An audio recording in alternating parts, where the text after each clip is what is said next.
Hello guys! Dan ang aking munggo.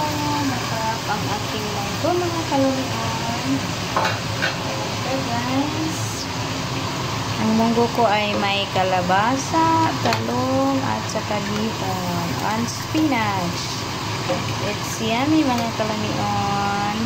Parang nasa Pilipinas. Hindi ko siya nilagyan ng anong mga sahog kasi mas gusto ng aking Romano is pure na gulay.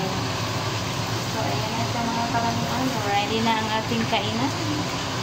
Of course, pag meron tayong ganito, masarap talaga pag may fish da. Ready na ang aking fish da. Diba? Fish da.